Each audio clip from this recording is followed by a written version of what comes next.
They told me I was mad, that I conjured phantoms from grief and loneliness, that a woman of my station should know better than to speak of the dead as though they lingered among the living. But I have always seen them, these pale figures who drift through doorways and stand at the foot of staircases, their eyes filled with something I can only describe as unfinished longing. I learned early to keep silent, to avert my gaze when a cold presence brushed past me in a crowded room, to pretend I did not hear the whispers that no one else could hear. Yet silence, I discovered, is a fragile shield, and eventually it shatters. My last position ended on a January morning when I told the Countess of Whitmore that her late mother disapproved of the new wallpaper in the drawing room. The Countess went white, then red, then sent for my things within the hour. Before that, I had been dismissed from the Haverford household for mentioning that their youngest son, who had drowned the previous summer, still played with his toy soldiers in the nursery. And before that, from the Ashtons, when I confessed to the housekeeper that I had seen a gentleman in old-fashioned dress standing in the library, only to learn he had been the master's grandfather, dead these 40 years. 3 positions in 2 years, each ending in the same way. Whispers, sidelong glances, the quiet but unmistakable judgment of a world that has no patience for women who claim to see beyond the veil. I had resigned myself to a life of obscurity, perhaps a small room in a boarding house in some forgettable corner of London, when the letter arrived. It was written on heavy cream paper, the handwriting precise and without flourish, and it bore the seal of the Duke of Ashford. The agency had recommended me, it said, for the position of governess to his young ward, a girl of 8. The salary was generous, the location remote, a country estate in the north where the moors stretched wide and empty under grey skies. There was no mention of my previous dismissals, no questions about why I had left 3 homes in such rapid succession. The letter was brief, almost curt, as though the writer had no interest in pleasantries or explanations. I was to present myself at Ashford Hall within the fortnight. I accepted, of course. What choice did I have? But as I sat in the train that carried me north, watching the countryside blur past the window, I felt a coldness settle over me that had nothing to do with the weather. I had heard of the Duke of Ashford, though only in fragments, the way one hears of distant storms. He was a widower, they said, a man who had withdrawn from society after the death of his wife 2 years prior. There were rumors, the kind that circulate in drawing rooms and servants' halls, about the circumstances of her death. An accident, some said. A fall down the stairs in the middle of the night.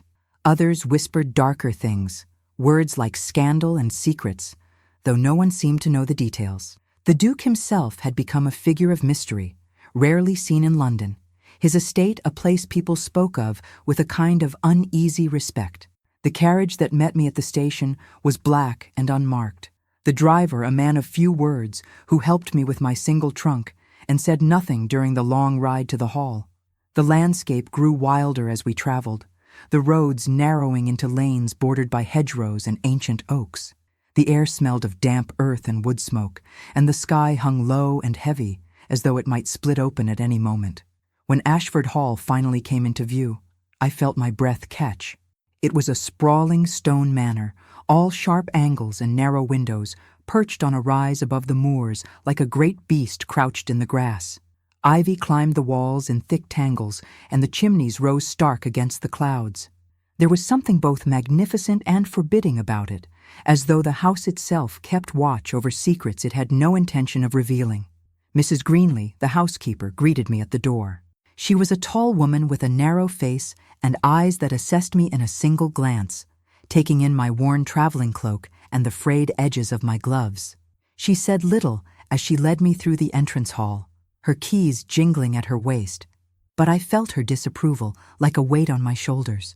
The interior of the house was grand but somber, all dark wood and heavy curtains, the kind of place where light seemed to falter before it reached the corners. Portraits lined the walls, stern-faced men and women in old-fashioned dress, their eyes following me as I passed. I wondered if any of them still walked these halls, if I would see them in the days to come, but I kept my thoughts to myself. The schoolroom was on the 3rd floor, a bright space with tall windows that looked out over the gardens and the moors beyond. It was the warmest room I had seen so far, with a fire crackling in the grate and shelves lined with books. Mrs. Greenlee informed me that the child, Miss Clara, would be brought to me after tea, and that the Duke did not wish to be disturbed. He kept to his study, she said, or to his late wife's rooms, and he did not take kindly to interruptions. There was a finality in her tone that told me I was not to ask questions, not to pry into matters that did not concern me. I nodded, though I felt a prick of unease. A house where the master hides himself away, where servants speak in hushed voices and avoid certain corridors, is a house that holds something dark at its center. That first night, I could not sleep. My room was small but comfortable, tucked away in a corner of the second floor, and the bed was softer than any I had known in recent years. Yet I lay awake, listening to the sounds of the house settling around me, the creak of floorboards and the whisper of wind against the windows. And then I heard it, so faint I thought at first I had imagined it, the sound of footsteps in the corridor outside my door. Slow, measured steps, as though someone were walking with great care, trying not to be heard. I sat up, my heart thudding in my chest, and waited. The footsteps paused just beyond my door, and I held my breath.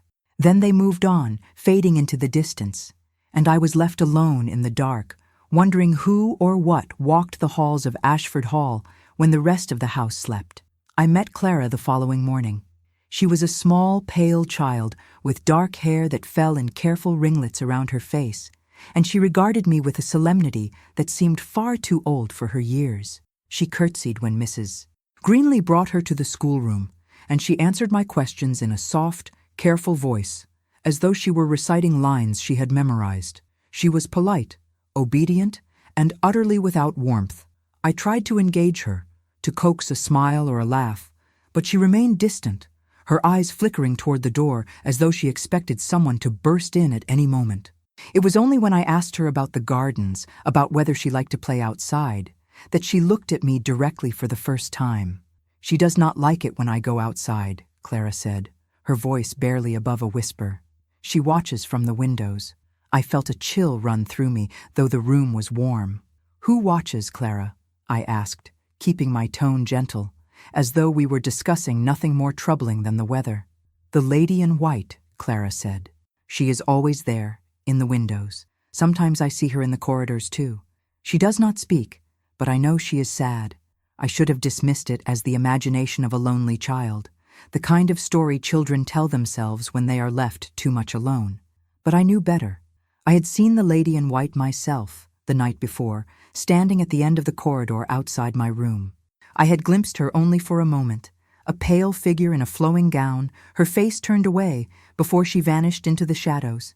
I had told myself it was a trick of the light, a draught stirring the curtains, but now, hearing Clara speak of her, I knew the truth. The house was haunted, and the spirit that lingered here was not some nameless presence. It was the late Duchess of Ashford, and she had not left her home. I did not see the Duke until my third day at Ashford Hall. He appeared in the doorway of the schoolroom without warning, a tall figure dressed in black, his face all sharp planes and shadows.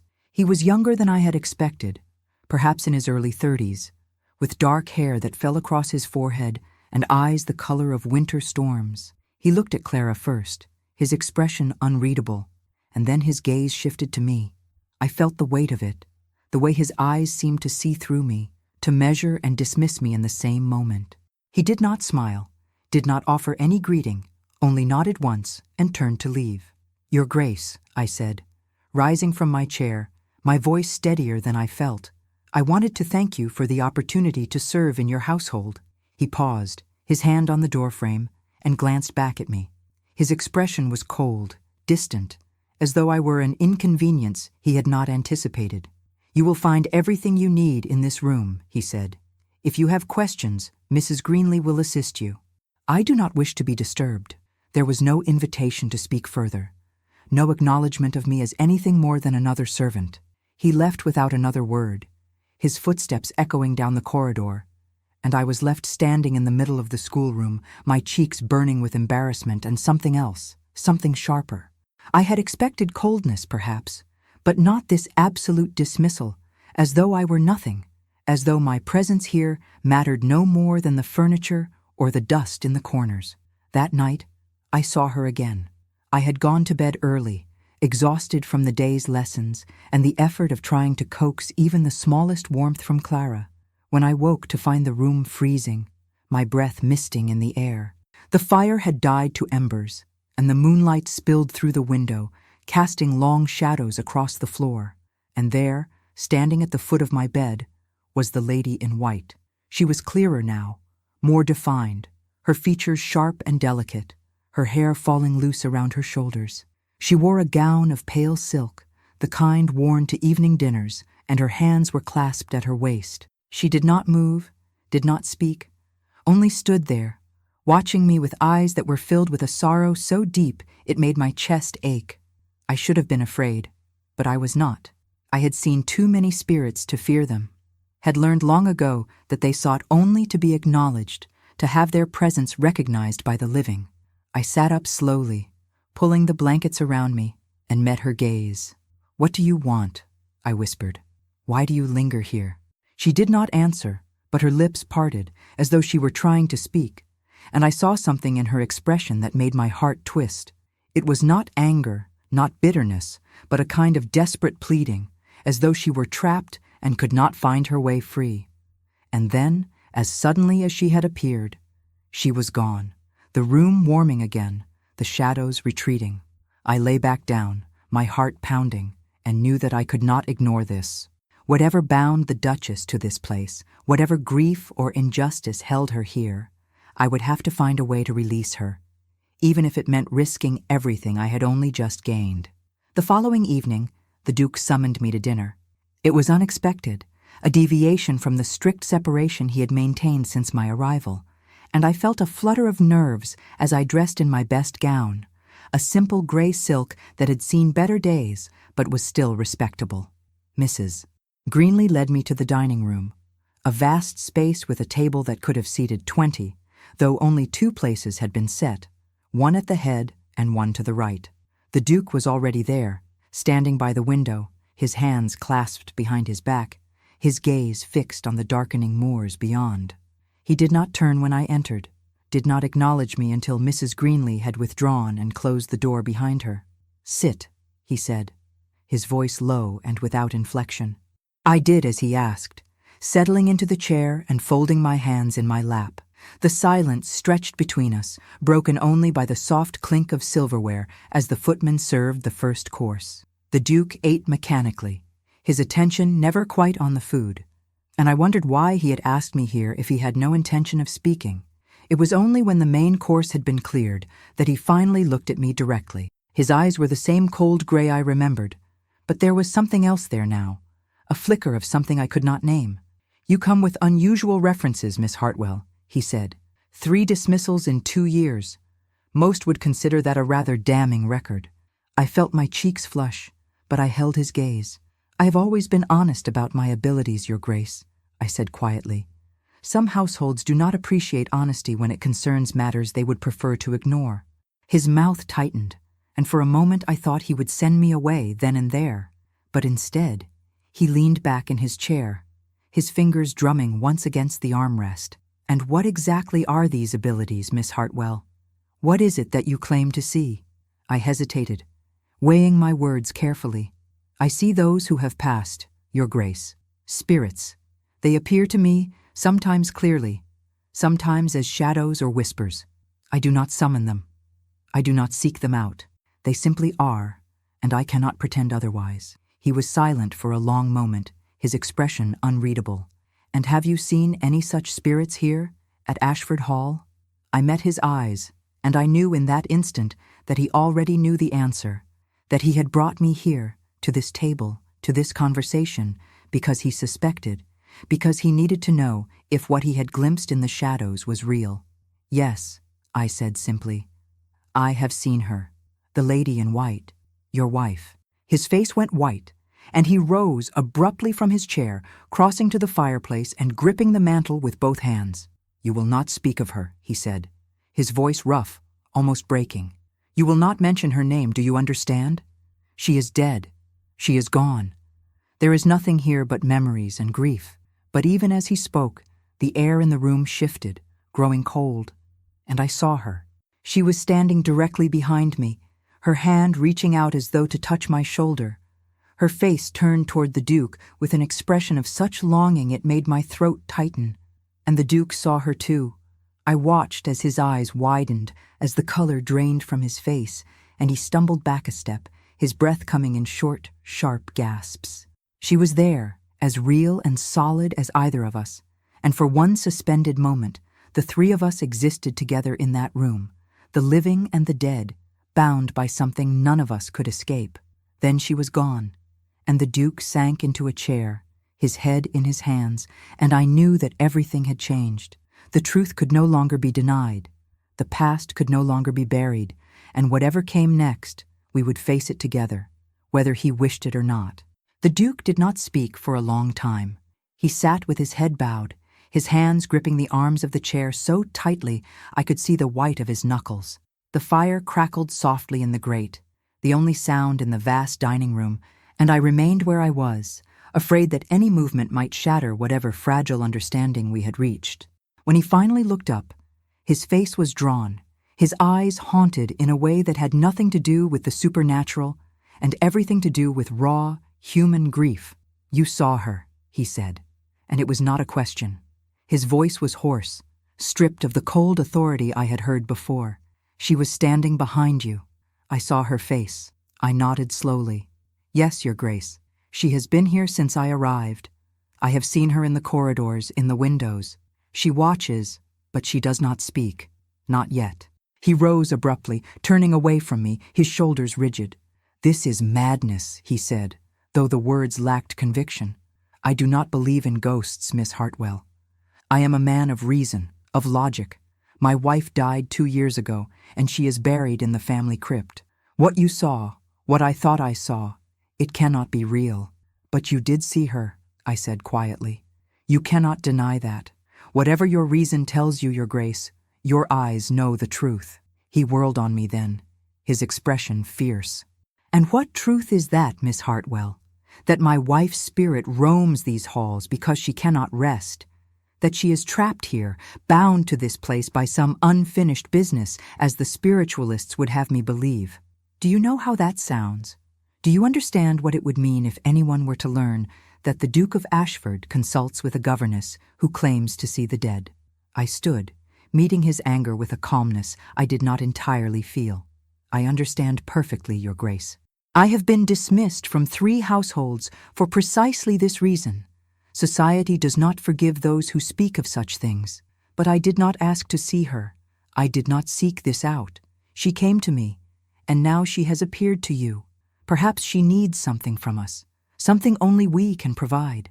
He stared at me for a long moment, and I saw the conflict in his eyes, the battle between what he had been taught to believe and what he had witnessed with his own senses. Finally, he turned away again, his voice low and strained. "If I entertain this, if I allow myself to believe that what I saw was real, then I must also face the possibility that I failed her, that she cannot rest because of something I did or something I did not do." There was such pain in those words that I felt my chest tighten. I took a step closer, my voice gentle. "Your Grace, whatever happened, whatever guilt you carry, perhaps this is an opportunity to set things right, to give her the peace she cannot find on her own." He did not answer, only stood there staring into the fire, and I knew that I had pushed as far as I dared. I waited a moment longer, then quietly excused myself and left the room.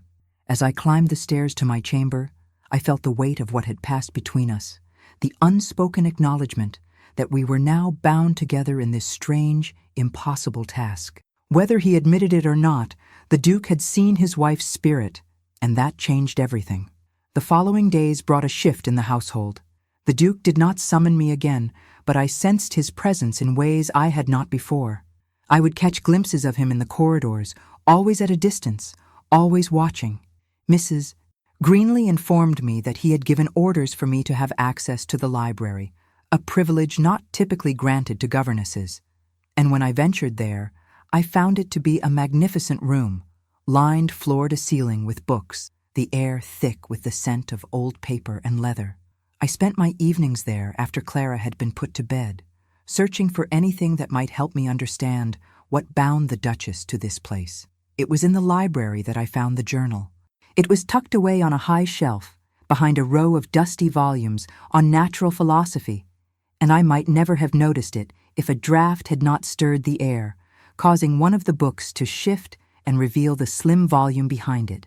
The journal was bound in faded blue leather, and when I opened it, I saw the name written on the first page in elegant script, Eleanor Ashford, the late Duchess. My hands trembled as I turned the pages, each one filled with her neat, careful handwriting, the entries dating back 5 years to the first months of her marriage. The early entries were what one might expect from a new bride. Observations about the house, the servants, the routines of married life. She wrote of her husband with a kind of cautious affection, noting his intelligence, his reserve, the way he seemed more comfortable in his study than in the drawing room. But as I read further, the tone began to change. There were mentions of arguments, of long silences, of nights when he did not come to bed. She wrote of feeling isolated, of the weight of expectation that came with being a duchess, of the pressure to produce an heir. And then, in the entries from the final months, there was something else, fear. She wrote of feeling watched, of hearing footsteps when she was alone, of doors that opened and closed without explanation. She mentioned a growing sense of dread, a conviction that something was wrong, though she could not name it. And in the last entry, dated 3 days before her death, she wrote, "He is keeping something from me. I know it. I have seen the way he looks at me, the way he turns away when I ask questions. There are rooms in this house I am forbidden to enter, conversations that end when I approach. I do not know what secret he guards, but I fear it. I fear him." I closed the journal, my heart pounding. The words painted a picture of a woman who had been desperately unhappy, who had felt trapped and afraid in her own home. But they also raised questions. What had the Duke been hiding from her? What rooms had she been forbidden to enter? And most troubling of all, had her death truly been an accident? Or was there something more sinister at work? I knew I should not have taken the journal, that it was a private document never meant for my eyes. But I could not leave it there, could not ignore what it might reveal. I tucked it into the pocket of my skirt and returned to my room, my mind racing. If the Duchess had been afraid before she died, if she had suspected her husband of keeping secrets, then perhaps her spirit remained because she needed the truth to be uncovered. Perhaps she needed justice. That night, she came to me again. I was sitting by the fire, the journal open on my lap, when the temperature in the room dropped suddenly, my breath misting in the air. I looked up and saw her standing by the window, her pale gown luminous in the moonlight. She was clearer than before, her features sharp and defined, and when she turned to look at me, I saw tears on her cheeks. She raised one hand, pointing toward the door, and then she was gone, leaving only the faint scent of roses in the air. I understood. She wanted me to follow, to go somewhere, to see something. I rose, wrapping my shawl around my shoulders, and slipped out into the corridor. The house was silent, the servants long since retired, and I moved through the shadows with only the faint glow of the moon to guide me. I did not know where I was going, only that I was being led, drawn forward by a force I could not see but could feel as surely as a hand on my arm. The corridor twisted and turned, leading me deeper into the house, to a wing I had not yet explored. The air grew colder with each step, and I could hear the faint whisper of silk, the soft pad of footsteps just ahead of me.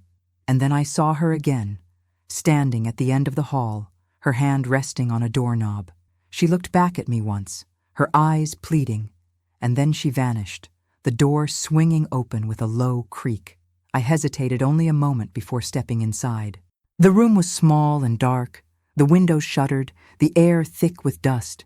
It had clearly not been used in some time, and as I fumbled for a candle, I wondered why the Duchess had led me here. What could this forgotten room possibly hold that was so important? I struck a match, the flame flaring bright, and held the candle aloft, its light spilling across the space. And then I saw it, and my breath caught in my throat. The walls were covered in drawings, sketches pinned haphazardly to the plaster, dozens of them, perhaps more. They were all of the same subject, a woman. Some were rough and unfinished, mere outlines, while others were painstakingly detailed, every feature rendered with obsessive precision. And in every one, the woman's face was the same. It was Marianne, The Duchess, her eyes wide and haunted, her expression one of terror. Beneath each drawing were words, scrawled in a hand I did not recognize, phrases that made my skin crawl. She knows, she sees, she must not speak.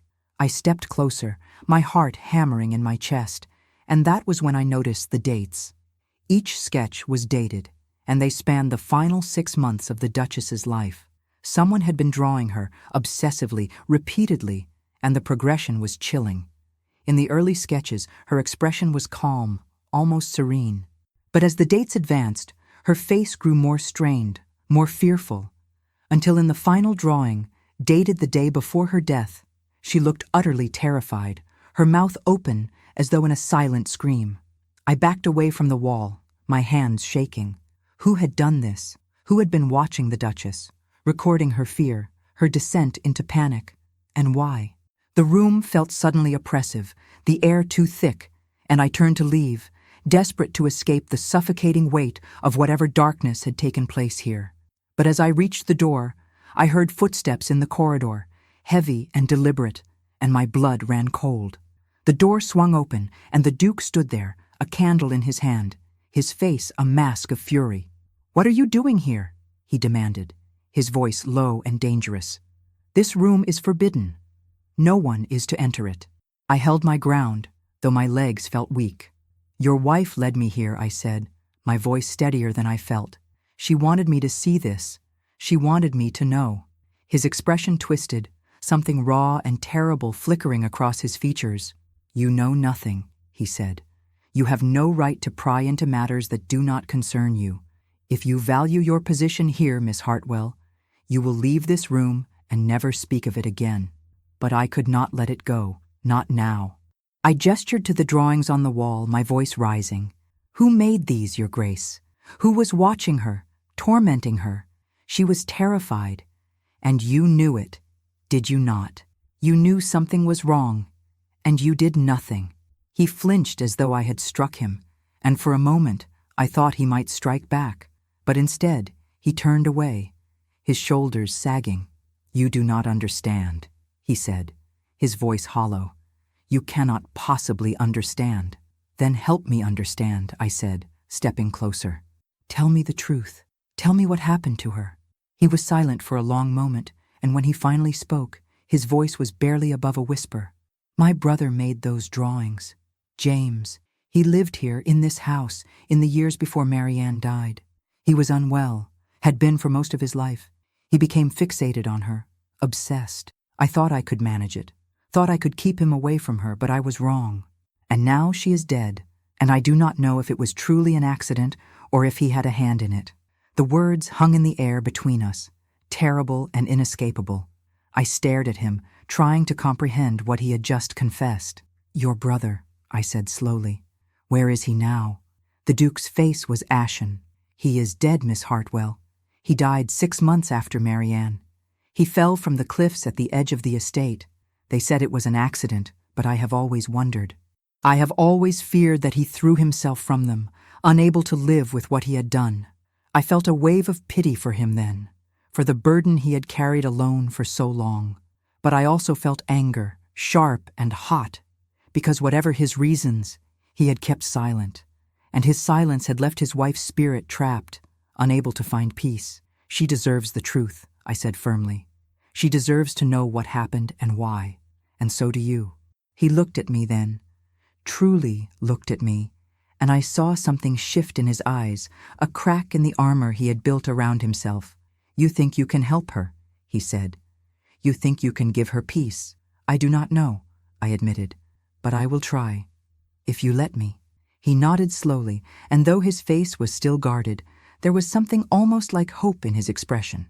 "Very well, Miss Hartwell, do what you must. But know this, if you fail, if this brings more pain than healing, I will hold you accountable." I accepted his terms, though I knew the risk I was taking.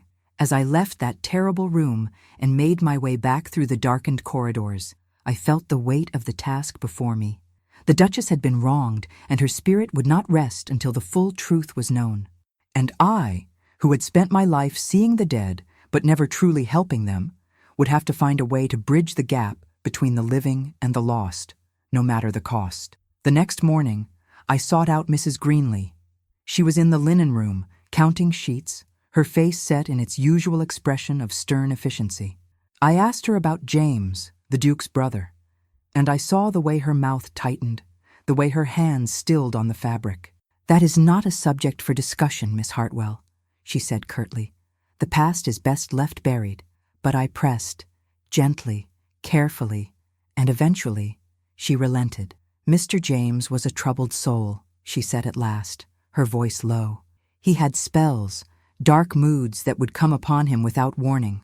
The late Duchess was kind to him at first, tried to help him, but he became too attached. He followed her everywhere, watched her constantly. It frightened her, though she tried not to show it.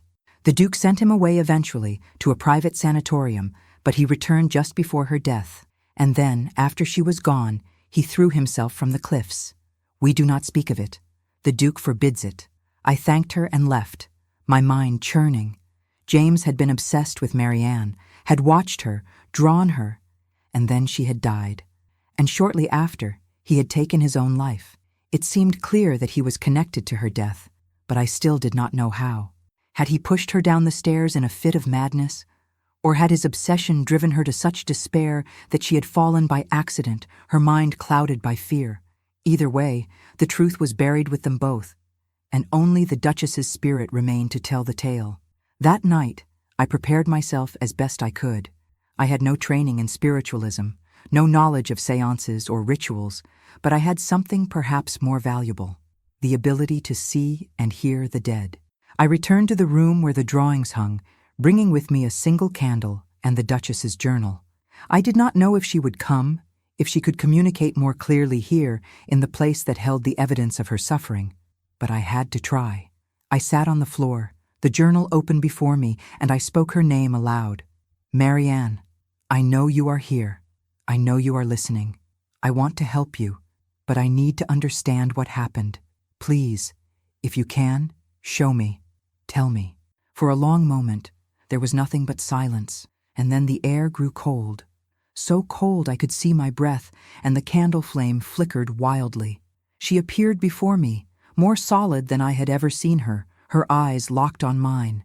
And then, as I watched, the room around us began to shift and change, the walls fading, the present dissolving, and I was no longer sitting on the floor, but standing in the corridor outside, watching as though through a veil. I saw her, Marianne, alive and moving, walking down the hallway with quick, nervous steps. She glanced over her shoulder, her face pale with fear, and I saw him behind her. James. He was younger than I had imagined, thin and hollow-eyed, his expression one of desperate longing.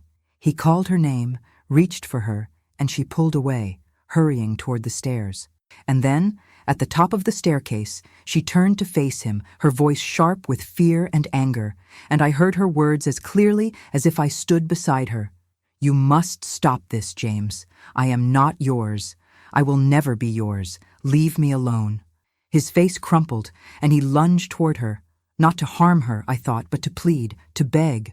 But she stepped back, startled, and her foot found only air. She fell, tumbling down the stairs, her body striking the steps with sickening thuds, and then she lay still at the bottom, her neck twisted at an unnatural angle. James stood frozen at the top, his hands over his mouth, horror in his eyes. And then he turned and fled, disappearing into the shadows. The vision released me, and I was back in the room, gasping for breath, my heart racing. The Duchess stood before me still, and now I understood. It had been an accident, but it had been James's fault, his obsession, his inability to let her go. And she had died afraid, angry, her last moments consumed by terror. No wonder her spirit could not rest. I looked up at her, tears streaming down my face. "I am so sorry," I whispered. "I am so sorry for what happened to you, for the fear you endured. But you must know, James is gone. He cannot hurt you anymore. You are free." But she shook her head, and I saw that her tears matched my own. She pointed to the journal, then to her heart, and I understood. It was not enough that James was dead. She needed her husband to know, to acknowledge what had happened, to grieve her properly. She needed him to forgive himself and to let her go. I knew then what I had to do. I had to bring the Duke to this room, had to show him the truth, painful as it was. Only then could Marianne find peace, and only then could he begin to heal. I found the Duke in his study the following morning. He was seated at his desk, surrounded by papers and ledgers, but I could see that his attention was not on his work. His eyes were distant, his jaw tight, and when I knocked softly on the open door, he looked up with an expression that told me he had been expecting me. He gestured for me to enter, and I closed the door behind me, feeling the weight of what I was about to ask of him. "I have seen her again," I said without preamble. "Last night, in the room with the drawings. She showed me what happened, Your Grace. She showed me the truth." He went very still, his hands flattening against the desk. "What did you see?" he asked, and though his voice was steady, I could hear the fear beneath it. I told him everything. The vision of Marianne fleeing through the corridor, James pursuing her, the argument at the top of the stairs, the fall. I did not spare him the details because I knew he needed to hear them, needed to understand that his wife's death had been an accident born of fear and desperation, not malice. When I finished, he sat in silence, his face ashen, his eyes fixed on some point beyond me. "It was my fault," he said at last, his voice raw. "I should have sent James away sooner. I should have protected her. I knew he was unwell, knew his obsession was dangerous, but I thought I could manage it. I thought if I kept them apart, if I watched him closely, it would be enough, but it was not. And she paid the price for my arrogance. You could not have known what would happen," I said gently. "You tried to help him. You tried to keep her safe." He shook his head, his hands clenching into fists. "I failed her, Miss Hartwell. I failed her in life, and I have failed her in death. I have hidden the truth, locked away the evidence of James's madness, because I could not bear the scandal, the shame of it, and in doing so, I have trapped her here, bound her spirit to this place. What kind of husband does that? What kind of man? The kind who is grieving," I said quietly. "The kind who is afraid. But you have a chance now to set things right. She needs you to acknowledge what happened, to speak the truth aloud. She needs you to forgive yourself and to let her go." He looked at me then, and I saw the pain in his eyes, the years of guilt and self-recrimination etched into every line of his face. "How can I forgive myself when she cannot?" he asked. "How can I let her go when I do not even know if she would want me to?" "She does," I said with certainty. "I have seen her, spoken to her in the only way I can. She is not angry, Your Grace. She is sad, and she is trapped. But she is not seeking revenge. She is seeking peace, and she cannot find it without you." He rose from his chair, crossing to the window, his back to me. "What do you want me to do?" he asked, his voice barely above a whisper. "Come with me," I said. "Tonight, come to the room where James kept his drawings and speak to her. Tell her the truth. Tell her you are sorry and that you loved her and that you will no longer keep her bound by your guilt. Give her permission to rest." He did not answer for a long moment, and I thought he might refuse. But then he nodded. Once, a sharp jerk of his head, and I knew he had agreed. I left him there, staring out at the moors, and I wondered if he understood what this would cost him, the emotional toll of facing his wife's spirit and confessing his failures. But it had to be done, for Marianne, and for him. The day passed slowly. I went through the motions of my duties, teaching Clara her lessons, walking with her in the gardens, but my mind was elsewhere. Clara seemed to sense my distraction, and she was quieter than usual, her dark eyes following me with an unspoken question. As we returned to the house, she paused at the threshold, her small hand slipping into mine. "Will the lady in white go away soon?" she asked, her voice so soft I almost did not hear her. I looked down at her, surprised. "You have seen her too, Clara?" She nodded. "Every night. She stands outside my door, and sometimes she comes into my room. She does not do anything, but I can feel her sadness. It makes me sad too." I knelt down, bringing myself to her level. "I hope she will go away soon," I said gently. "I am trying to help her, but you must not be afraid of her, Clara. She means you no harm. She is only lost, and she needs someone to help her find her way." Clara considered this, her expression solemn. "Are you going to help her find her way?" "I am going to try," I said. "And I think your uncle is going to help too." She smiled then, a small, tentative smile, and it was the first time I had seen anything close to warmth in her face. "I am glad," she said. "I do not like it when she is sad." That night, as the household settled into sleep, I made my way to the forbidden room. I had brought candles, and I lit them carefully, placing them around the space so that the drawings on the walls were illuminated, their haunting progression visible in the flickering light. I did not know if the Duke would come, if he would be able to face this, but I waited, my hands folded in my lap, my breath shallow in the cold air. He arrived just after midnight, his footsteps echoing in the corridor.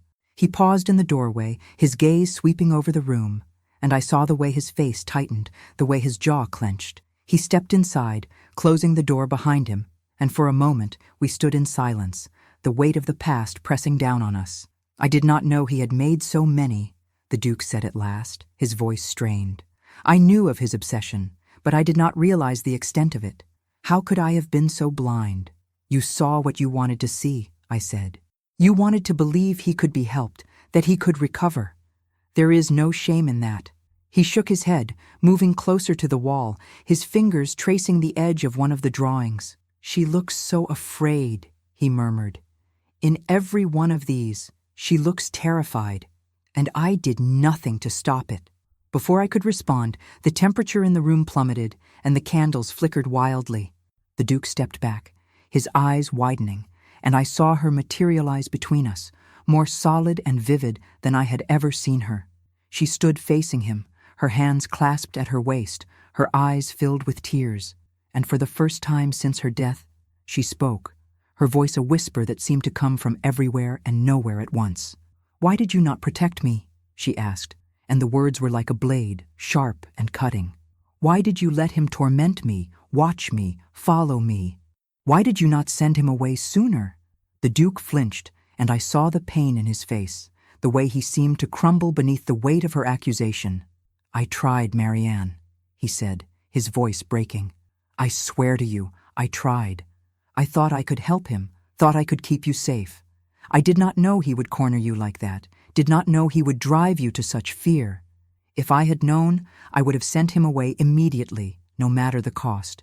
Please, you must believe me." She shook her head, and I saw the anguish in her expression. "You were ashamed of him," she said. "Ashamed of what people would say if they knew your brother was mad. You cared more for your reputation than for my safety." The words hung in the air, brutal and unforgiving, and the Duke staggered as though she had struck him. "You are right," he said, his voice raw. "I was ashamed. I was a coward. I put my family's name above your well-being, and you died because of it. I have lived with that guilt every day since, Marianne. I have hated myself for it, and I know that nothing I say can undo what I failed to do. But I am begging you, please, forgive me. Do not let my failures keep you trapped here. You deserve peace. You deserve to be free of this place, free of me." She stared at him, and for a long moment I thought she would refuse, that her pain was too great to allow for forgiveness. But then I saw something shift in her expression, a softening, a release of the anger that had held her bound. "I was so afraid," she whispered. "I was so alone. I only wanted you to see me, to truly see me, and to keep me safe. But you were so consumed by your duty, by your fear of scandal, that you did not notice how desperate I had become. I see you now," the Duke said, and his voice was thick with tears. "I see you, Marianne, and I am so, so sorry. I loved you, though I did not say it enough. I loved you, and I failed you, and I will carry that regret for the rest of my life. But I cannot keep you here any longer, bound by my guilt and my grief. You must go. You must find the peace I could not give you." She looked at him for a long moment, and then her gaze shifted to me. "Thank you," she said, her voice barely audible. "Thank you for helping him see. Thank you for not letting the truth remain buried." I nodded, my throat tight with emotion. "You can rest now," I said softly. "You are free." She smiled then, a sad, fragile smile, and she reached out as though to touch the Duke's face. He closed his eyes, and though her hand passed through him, I saw the way his breath hitched, the way his shoulders shook. And then she began to fade, her form dissolving like mist in the morning sun, until there was nothing left but the faint scent of roses and the lingering cold. The room warmed, the oppressive weight lifted, and I knew she was gone. The Duke stood motionless, his eyes still closed, and I saw the tears streaming down his face. I did not speak, did not intrude on his grief, only waited as he gathered himself, as he slowly opened his eyes and looked around the now empty room. "She is gone," he said, and it was both a statement and a question. "Yes," I said, "she is at peace now." He nodded, and then, to my surprise, he sank down onto the floor, his back against the wall, his head in his hands. "I have spent 2 years haunted by her," he said, his voice muffled. 2 years waking in the night, certain I heard her footsteps, certain I saw her shadow. And now that she is gone, I do not know what to feel. Relief, grief, emptiness, all of it perhaps. I hesitated, then moved to sit beside him, careful to maintain a respectful distance. "You feel what any person would feel," I said quietly. "You have carried a terrible burden, and now it is lifted. But the grief will remain. The love will remain. Those things do not disappear simply because she has found peace." He looked at me, and in his eyes I saw a vulnerability I had not seen before, a rawness that made my heart ache. "You have a rare gift, Miss Hartwell," he said, "and I do not mean your ability to see the dead. I mean your compassion, your willingness to help even when it puts you at risk. I have been cruel to you, dismissive, and yet you have not faltered. Why? Because I understand what it is to be haunted," I said simply. "Not by spirits, but by the knowledge that the world thinks you mad, that your truth is not welcome.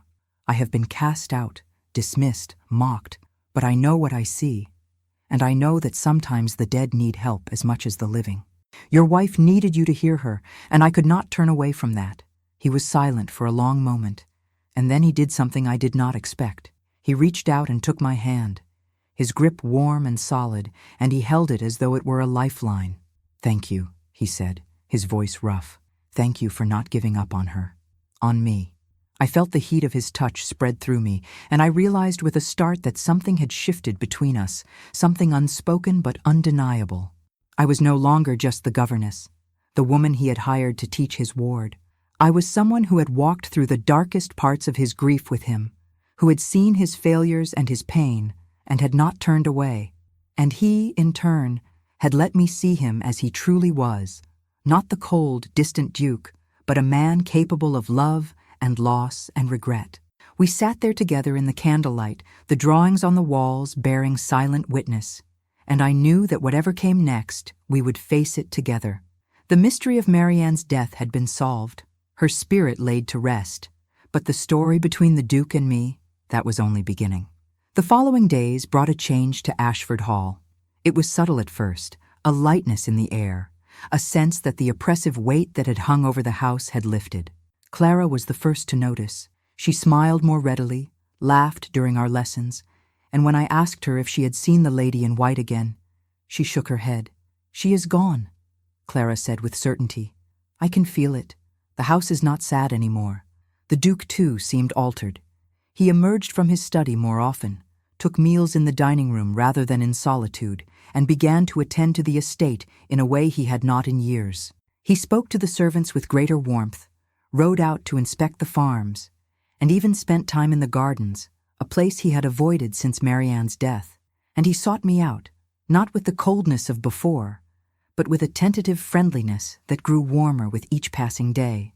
We began to take walks together in the evenings, after Clara had been put to bed. At first, the conversations were careful, polite inquiries about the day's lessons or the weather. But gradually, we spoke of deeper things. He told me about his childhood, about the pressures of inheriting the title at a young age, about his complicated relationship with James, whom he had both loved and feared.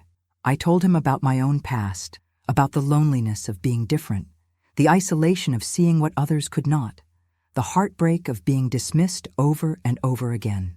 One evening, as we walked along the edge of the moors, the sky painted in shades of pink and gold, he stopped and turned to me. "I have been thinking, Miss Hartwell," he said, his tone serious, "about what happens next." I looked at him, unsure of what he meant.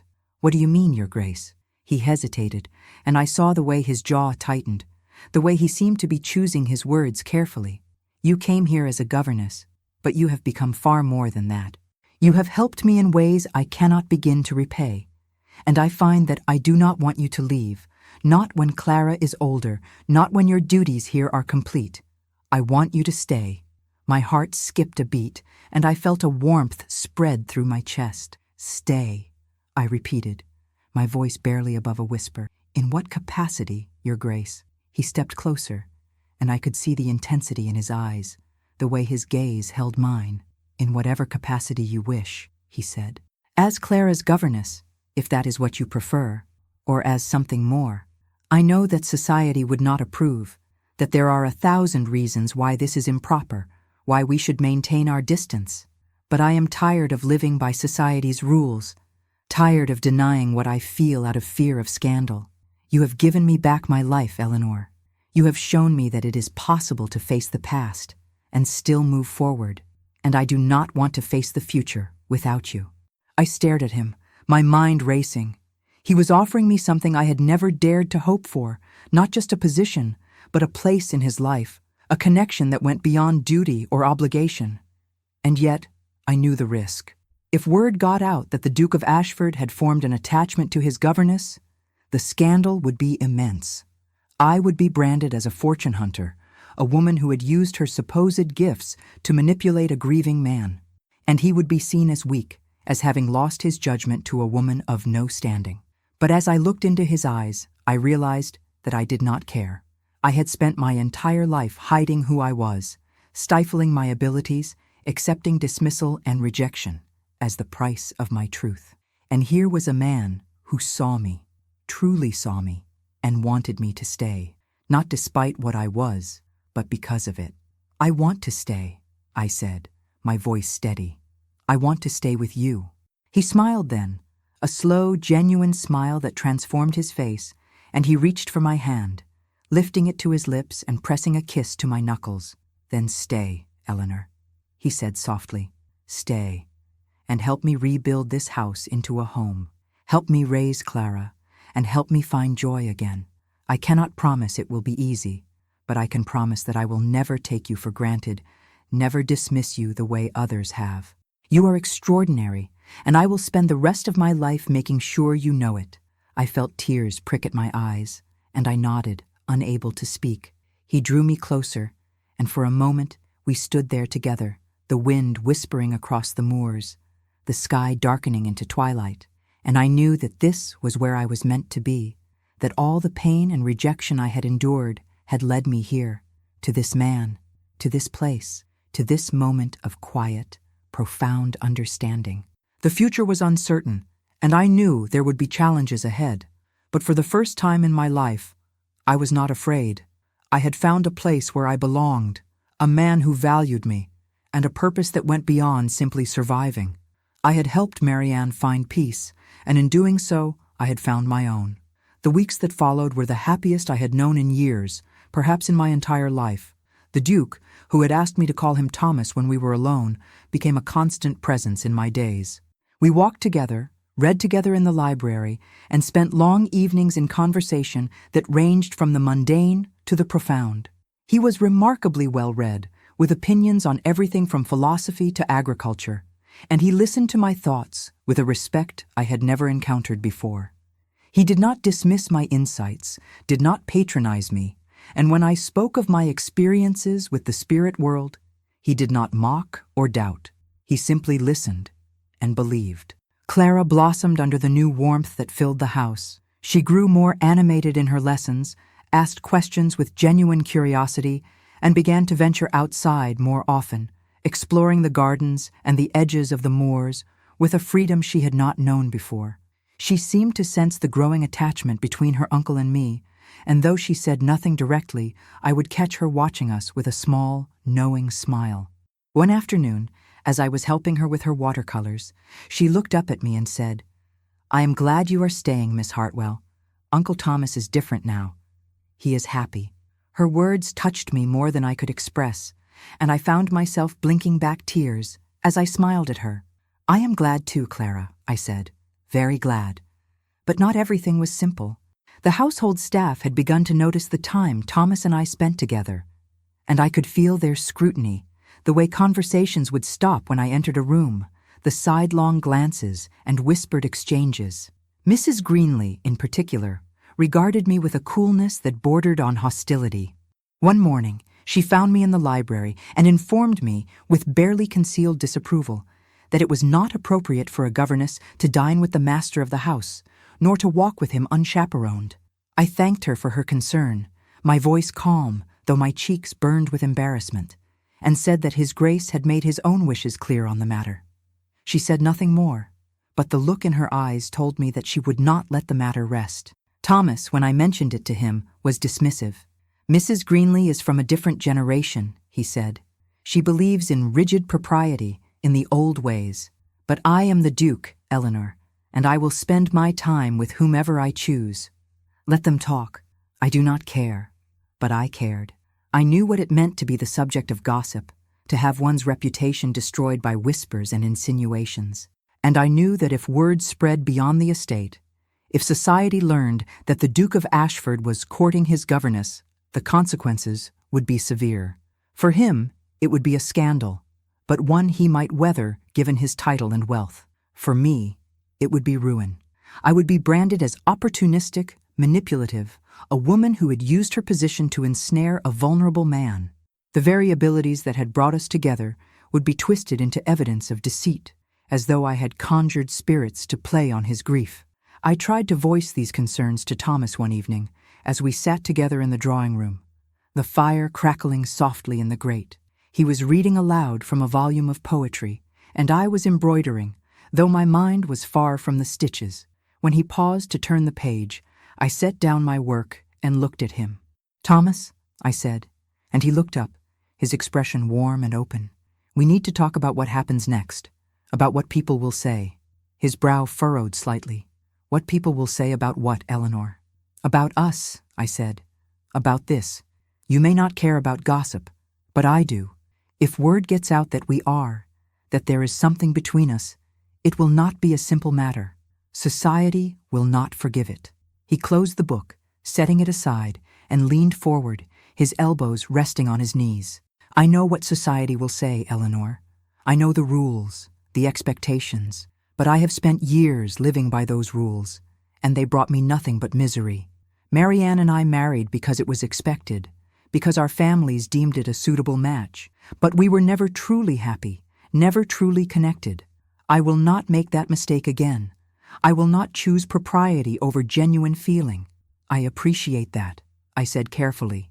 "But you are a duke.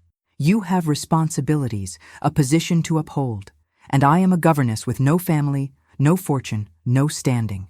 If we pursue this, people will assume the worst of me.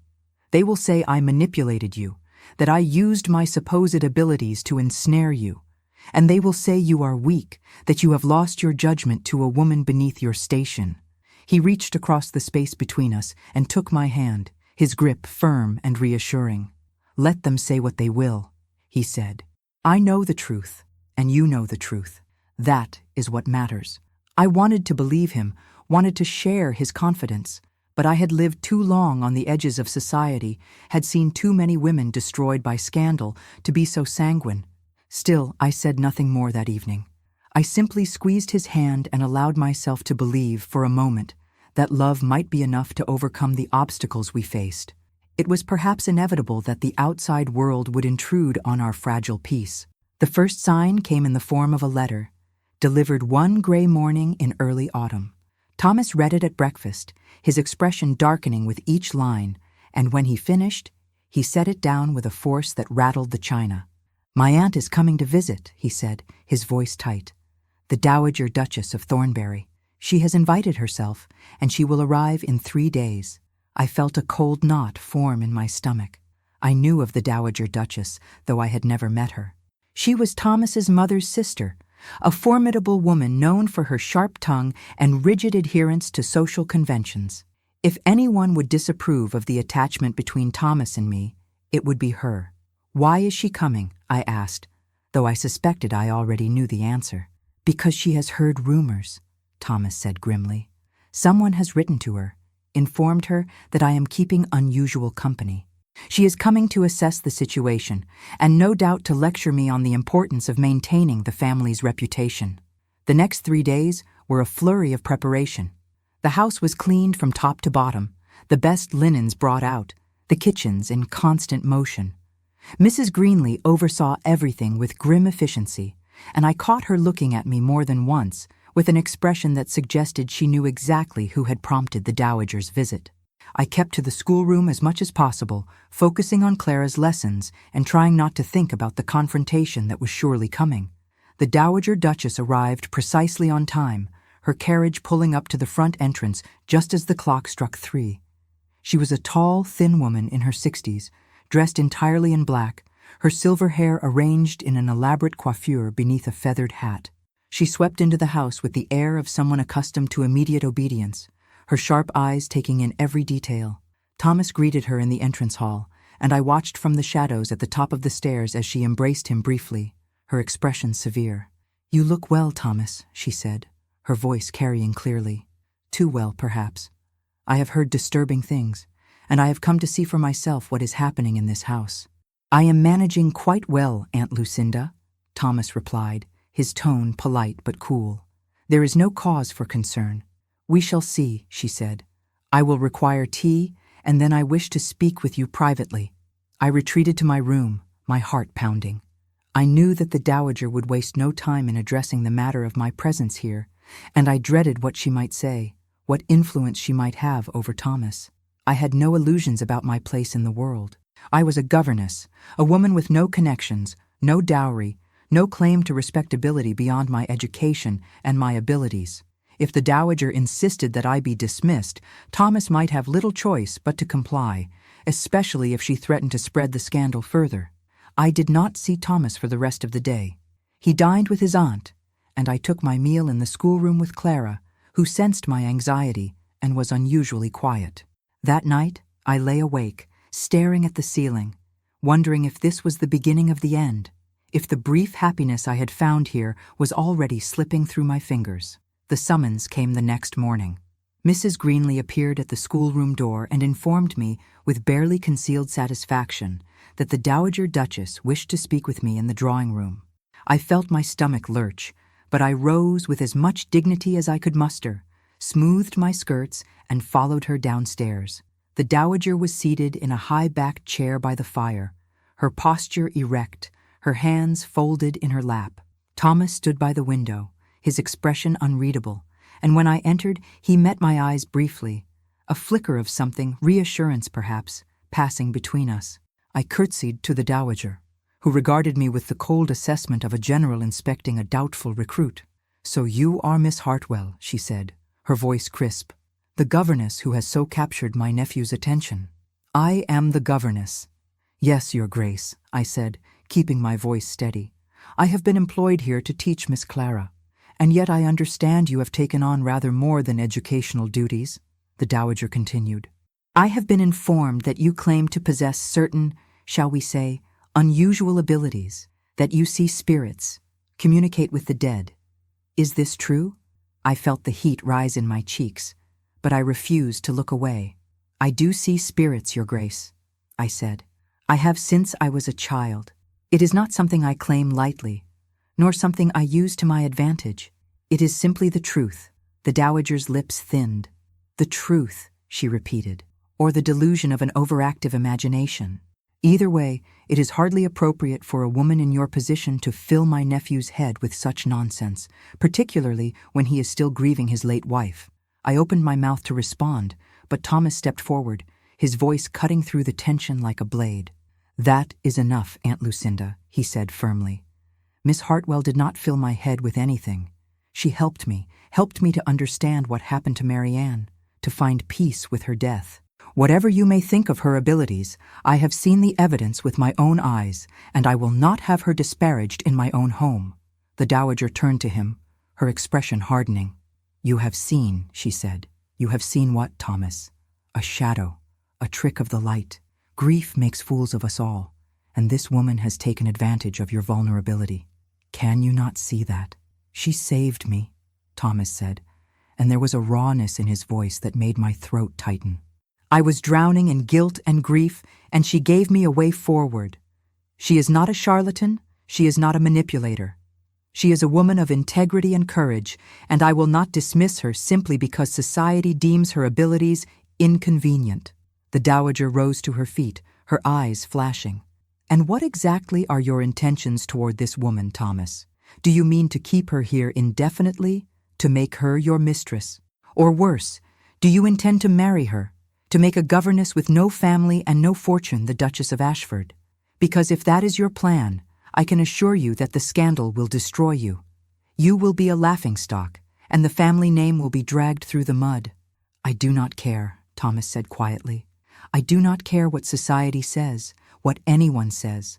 I have spent my life doing what was expected of me, and it brought me nothing but emptiness. Eleanor has given me something real, something worth fighting for. And yes, Aunt Lucinda, if she will have me, I intend to marry her." The room fell silent. The dowager stared at him, her face pale with shock, and I felt as though the ground had shifted beneath my feet. He had said it openly, defiantly, in front of the one person most likely to oppose him. I wanted to speak, to tell him he did not have to do this, that he did not have to sacrifice his reputation for me, but I could not find the words. The dowager turned her gaze on me, and I saw something in her eyes that might have been pity or contempt, or both. "You have bewitched him," she said coldly. "Whether through genuine delusion or deliberate manipulation, I cannot say. But mark my words, Miss Hartwell, this will not end well. Society will not accept you, and neither will the family. You will be isolated, shunned, and Thomas will suffer for his association with you. If you care for him at all, you will do the honorable thing and leave before you destroy him." Her words struck like blows, and I felt the weight of them settle over me. She was not wrong. Everything she said was true. If Thomas married me, the scandal would follow us for the rest of our lives. He would lose the respect of his peers, the support of his family. And I would be forever marked as the woman who had entrapped a duke, who had used her supposed gifts to manipulate a grieving man. I looked at Thomas, and I saw the determination in his eyes, the fierce protectiveness, but I also saw the cost, the price he would pay for choosing me, and I wondered, for the first time, if love was truly enough to overcome everything that stood against us. "Eleanor," Thomas said, crossing to me and taking my hands in his, "do not listen to her, do not let her poison this. I know what I want, and I want you. Whatever comes, we will face it together." I wanted to believe him. I wanted to throw caution aside and trust that our love could withstand the storm that was surely coming. But as I stood there, caught between his hope and the dowager's certainty, I felt a flicker of doubt, a fear that perhaps I was asking too much, risking too much, for a future that might never be ours. The dowager left the following day, her departure marked by icy politeness and thinly veiled threats. She promised to speak with other members of the family to ensure that they understood the situation, and I knew that she would do everything in her power to turn them against Thomas's decision. After she was gone, the house felt quieter, but not peaceful. The confrontation had shaken me, forced me to confront the reality of what a life with Thomas would mean. That evening, I sought him out in the library. He was standing by the shelves, a book in his hand, but I could tell he was not reading. He looked up when I entered, and I saw the weariness in his face, the weight of the battle he had fought on my behalf. "I need to ask you something," I said, my voice quiet, "and I need you to answer me honestly." He set the book aside and gave me his full attention. "Anything, Eleanor. Do you truly believe we can make this work?" I asked. "That we can build a life together despite everything that stands against us? Or are we simply clinging to something beautiful because we are both so desperate not to be alone?" He was silent for a moment, and I saw the way his jaw tightened, the way he seemed to be weighing his words. "I believe it will be difficult," he said at last. I believe there will be people who judge us, who try to tear us apart. But I also believe that what we have is worth fighting for. I have never felt this way about anyone, Eleanor. Not even Marianne, God rest her soul. You see me, truly see me, and you do not flinch. You do not ask me to be anything other than what I am. That is rare and it is precious, and I will not give it up without a fight. His words should have reassured me, and in some ways they did. But I also heard what he did not say, the acknowledgement that the path ahead would be hard, that we would face opposition at every turn. And I wondered if my love for him was strong enough to endure it, or if I would crumble under the weight of society's judgment. I will stay, I said finally. I will stay, and I will face whatever comes. But I need you to understand, Thomas, that I am not as strong as you think I am. I have been broken before, cast out and dismissed. If that happens again, if I lose you because of the scandal we create, I do not know if I will survive it. He crossed to me and pulled me into his arms, holding me tightly against his chest. You will not lose me, he said fiercely. I promise you, Eleanor, you will not lose me. Whatever we must face, we will face it together. And I will spend every day proving to you that you were right to stay. I leaned into him, letting his warmth and his certainty calm the storm inside me. I wanted to believe him, wanted to trust that love could be enough. And as I stood there in his embrace, I allowed myself to hope that perhaps, just perhaps, we might find a way to make it true. The winter came early that year, sweeping across the moors with a ferocity that seemed almost personal. Snow fell in thick, silent curtains, blanketing the estate in white, and the wind howled through the chimneys like a restless spirit. Inside Ashford Hall, we drew closer to the fires, and I found myself grateful for the isolation the weather imposed. It gave us time, Thomas and me, to exist in our own small world before the inevitable storm of society's judgment broke over us. The Dowager Duchess had made good on her promise. Letters began to arrive, one after another, from various members of the Ashford family and their connections. Most were addressed to Thomas, but their contents were clear, even without my reading them. Disapproval, concern, warnings about scandal and reputation. Thomas read each one with a grim expression, then tossed them into the fire without comment. He refused to engage with their objections, refused to justify his choices to people who had never truly known him. But I could see the toll it was taking. He grew quieter, more withdrawn, and though he never expressed regret, I sensed the weight of what he was sacrificing for me.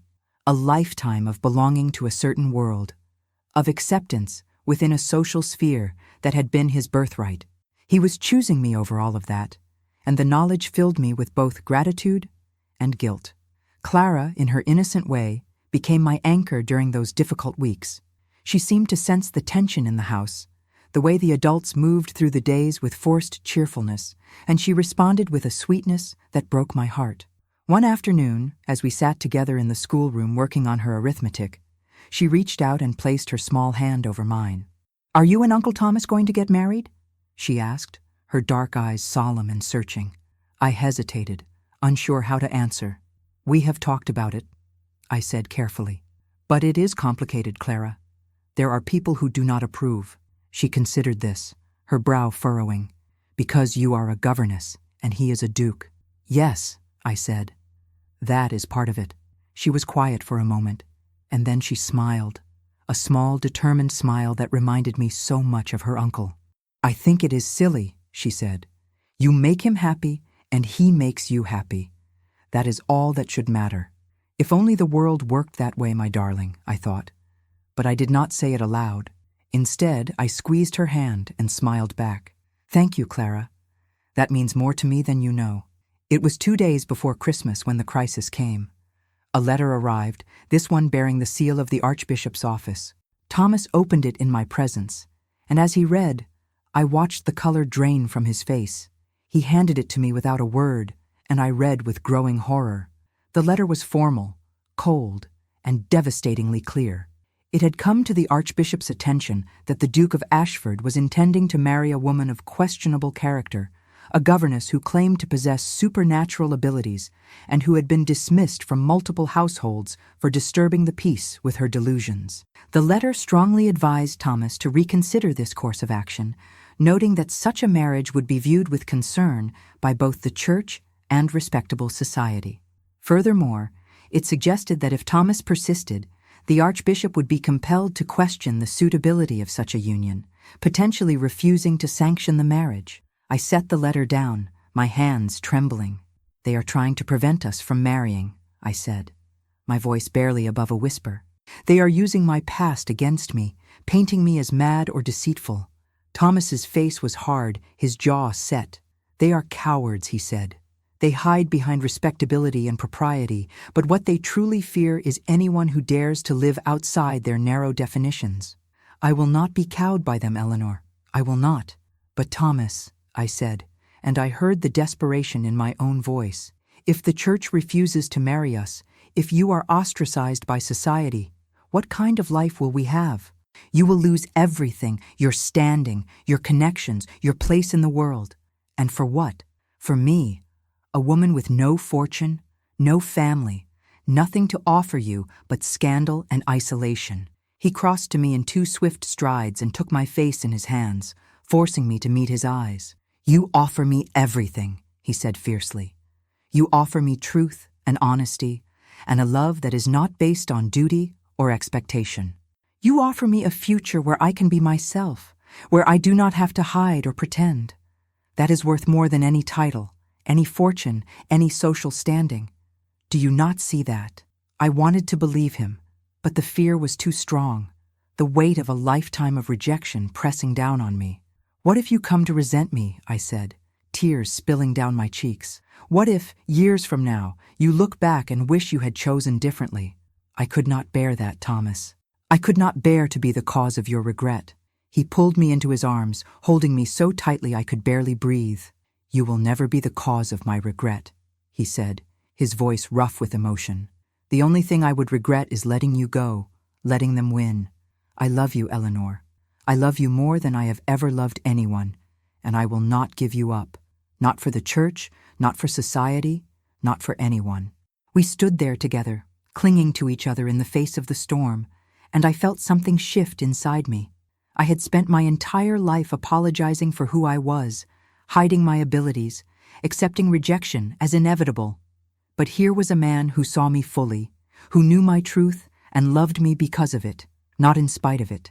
And I realized that I owed it to him, and to myself, to fight, to stop letting fear dictate my choices, and to claim the happiness that was within our reach. I pulled back slightly, looking up at him. "Then we find another way," I said, my voice steadier now. "If the church will not marry us, we find someone who will. If society will not accept us, we build our own life, away from their judgment. I will not let them take this from us, Thomas. I will not let them win." His face broke into a smile, the first genuine smile I had seen from him in weeks. "That is my Eleanor," he said.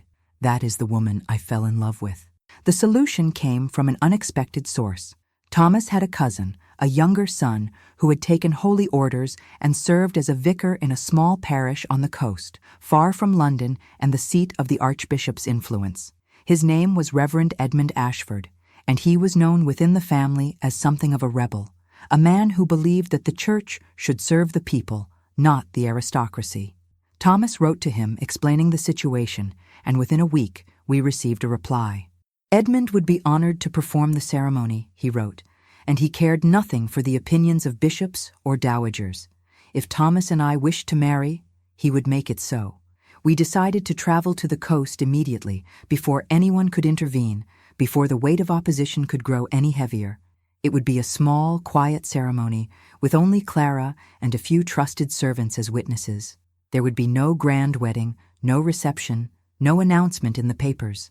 We would simply marry, and then we would return to Ashford Hall and face whatever consequences came together. The journey took 2 days by carriage, the roads treacherous with ice and snow. Clara was beside herself with excitement, treating the trip as a grand adventure, and her joy was infectious. I found myself smiling despite my nerves, despite the knowledge that we were doing something that would shock and appall half of England.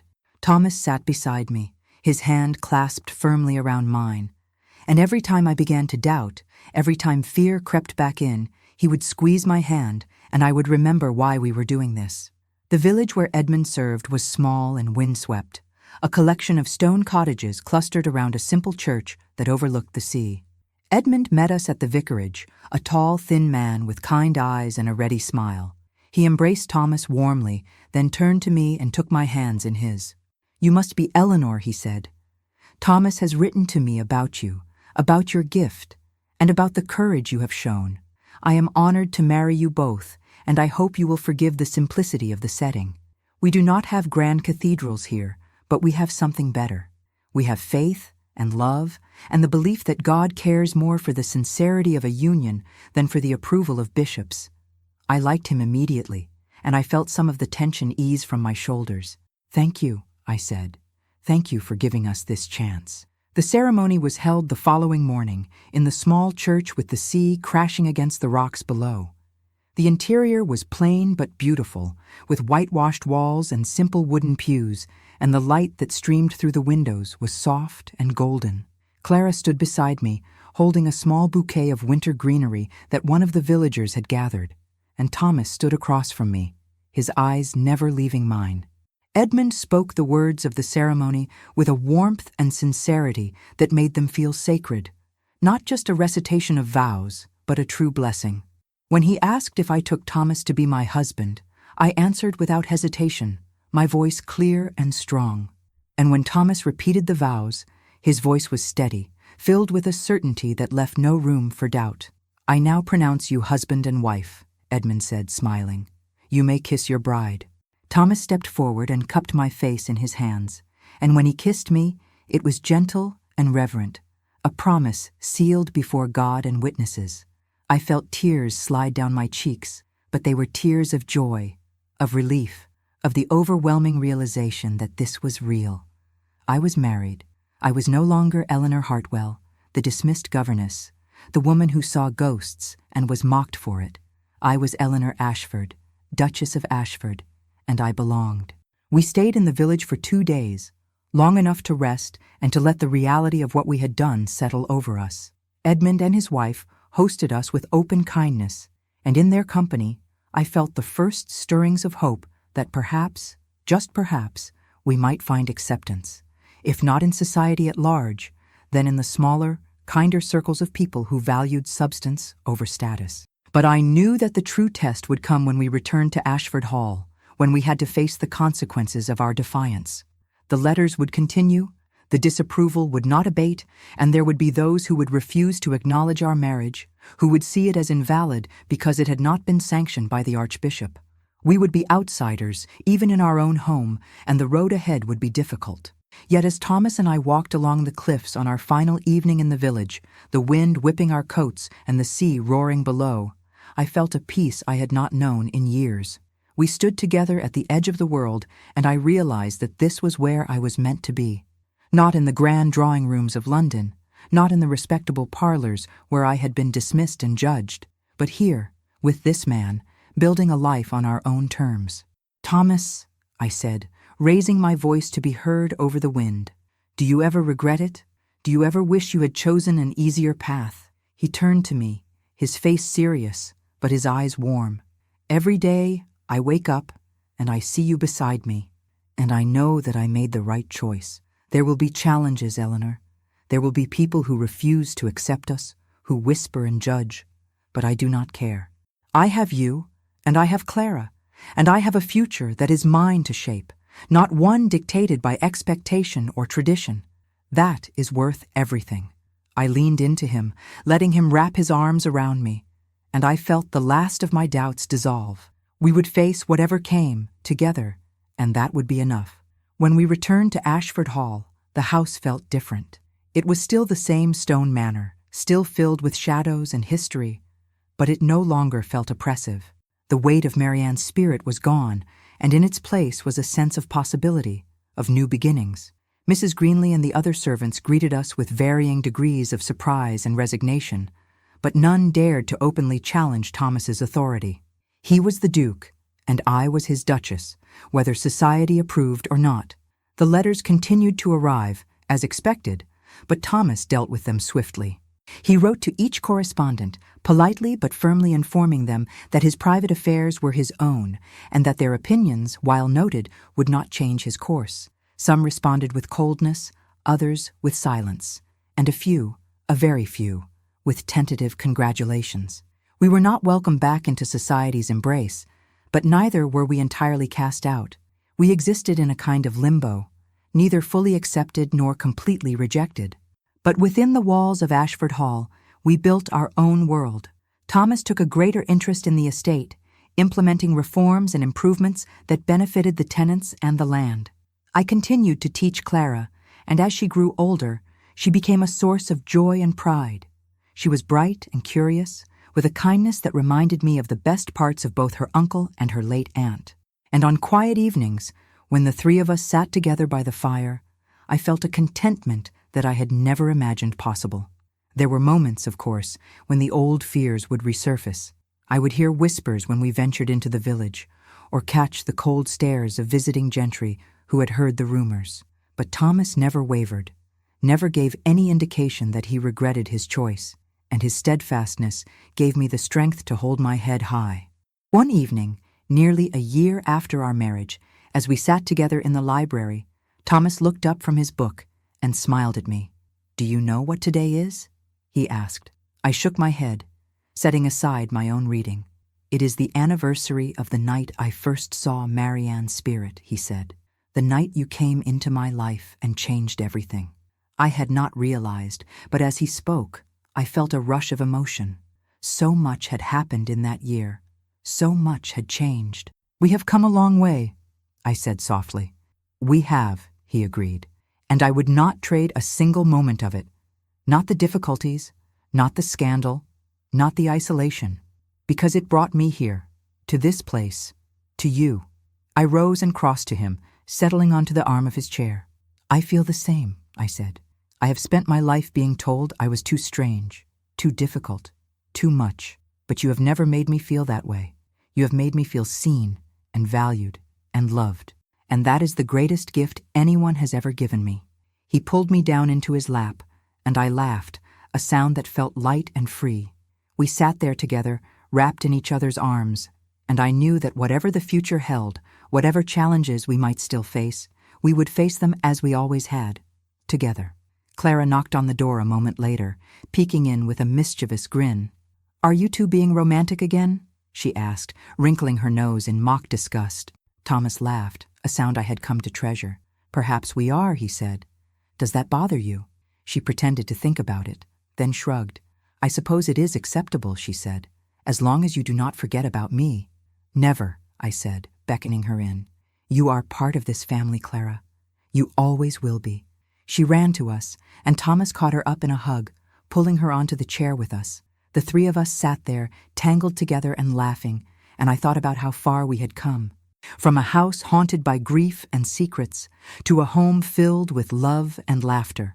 From isolation and fear, to belonging and hope. The world outside might never fully accept us, might always view our marriage with suspicion or disdain. But within these walls, we had everything we needed. We had each other, and we had the courage to live our truth, no matter the cost. And as I sat there, surrounded by the people I loved, I realized that this was what peace felt like. Not the absence of struggle, but the presence of love strong enough to weather any storm. Marianne's spirit had found rest, and so had I. The dead no longer called to me with the same urgency, as though my gift had shifted, softened, now that I had found my own place in the world. Years passed, and Ashford Hall became a place of quiet refuge, a home where we raised Clara and, in time, welcomed children of our own. Society slowly, grudgingly, began to accept us. Though we were always seen as eccentric, the Duke who had married his governess, the Duchess who claimed to see spirits, but we did not care. We had chosen each other, and we had built a life that was ours, not dictated by expectation or tradition. Thomas never stopped looking at me with the same wonder he had shown that first night when he saw Marianne's ghost standing behind me. And I never stopped marveling at the man who had chosen to fight for me, who had risked everything for a love that defied convention. On quiet evenings, when the children were asleep and the house was still, we would walk together through the gardens, hand in hand, and I would sometimes catch a glimpse of something at the edge of my vision, a pale figure watching from the windows, but it was not frightening, not anymore. It was simply a reminder that some things endure beyond death, that love and memory persist even when the body is gone. And I would smile, knowing that Marianne was at peace, that she had found her rest, and that Thomas and I had honored her memory by refusing to let fear and grief define us.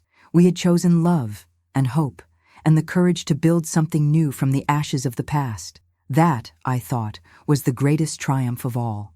Not that we had solved a mystery or laid a spirit to rest, though we had done both, but that we had found each other in the darkness, and we had refused to let go. We had claimed our happiness, despite the world's objections, and we had made it last. And as the years stretched ahead of us, I knew that whatever challenges came, whatever storms we might still face, we would face them as we always had, together, with love as our anchor and truth as our guide. The dead might still call to me from time to time, but I was no longer defined by my gift. I was defined by my choices, by the life I had built, and by the man who stood beside me through it all. Eleanor Ashford, Duchess of Ashford, a woman who had once been dismissed and mocked, now stood as proof that love could transcend station, that courage could overcome convention, and that sometimes the greatest strength was found in refusing to hide who you truly were. I had spent my life seeing the dead, but Thomas had taught me how to truly live, and that I knew was the greatest gift of all.